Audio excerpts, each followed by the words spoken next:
मंगलवार व्रत की विधि। सर्व सुख, राज सम्मान तथा पुत्र प्राप्ति के लिए मंगलवार का व्रत करना शुभ है। इसे 21 सप्ताह लगातार करना चाहिए। लाल पुष्प, लाल चंदन, लाल फल अथवा लाल मिष्ठान से हनुमान जी का पूजन करें। लाल वस्त्र धारण करें। कथा पढ़ने सुनने के बाद हनुमान चालीसा, हनुमान अष्टक तथा बजरंग बाण का पाठ करने से शीघ्र फल प्राप्त होता है। मंगलवार तथा मंगलिया की कथा। एक बुढ़िया थी। वह मंगल देवता को अपना इष्ट देवता मानकर सदैव मंगल का व्रत रखती और मंगल देव का पूजन किया करती थी।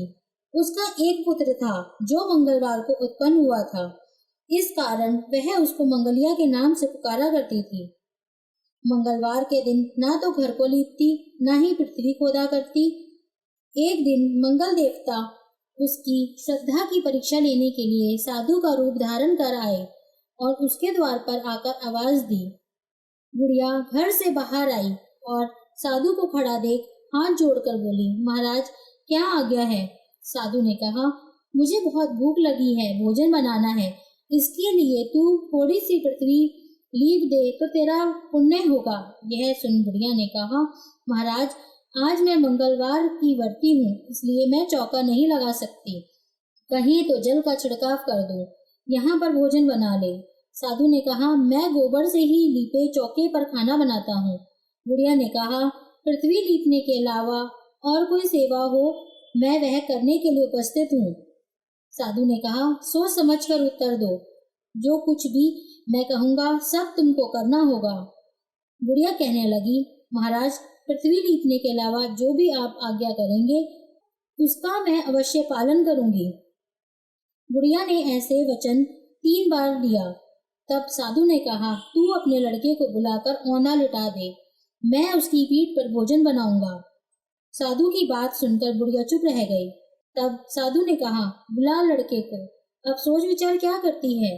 बुढ़िया मंगलिया कहकर अपने पुत्र को पुकारने लगी।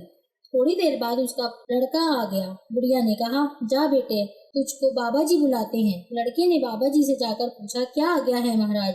बाबा जी ने कहा कि जाओ अपनी माता जी को बुला लाओ।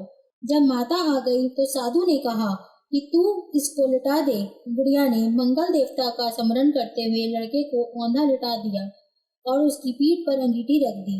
उसने साधु से कहा, महाराज अब जो कुछ आपको करना है कीजिए, मैं जाकर अपना काम करती हूँ। साधु ने लड़के की पीठ पर रखी हुई अंगीठी में आग जलाई और उस पर भोजन बनाया। जब भोजन बन चुका तो साधु ने बुढ़िया से कहा कि अब अपने लड़के को बुलाओ, वह भी आकर भोग ले जाए। बुढ़िया कहने लगी कि यह कितने आश्चर्य की बात है कि उसकी पीठ पर आपने आग जलाई और उसी को प्रसाद के लिए बुलाते हैं। क्या यह संभव है कि अब भी आप उसको जीवित समझते हैं? आप कृपया कर उसका स्मरण भी मुझको ना कराएं और भोग लगाकर जहाँ जाना हो जाइए। साधु द्वारा आग्रह करने पर बुढ़िया ने ज्यों ही मंगलिया कहकर अपने पुत्र को आवाज लगाई, त्यों ही वह एक ओर से दौड़ता हुआ आ गया। साधु ने लड़के को प्रसाद दिया और कहा, माई तेरा व्रत सफल हो गया, तेरे हृदय में दया है और अपने इष्ट देव में अटल श्रद्धा है, इसके कारण तुझको कभी कोई कष्ट नहीं पहुँचेगा।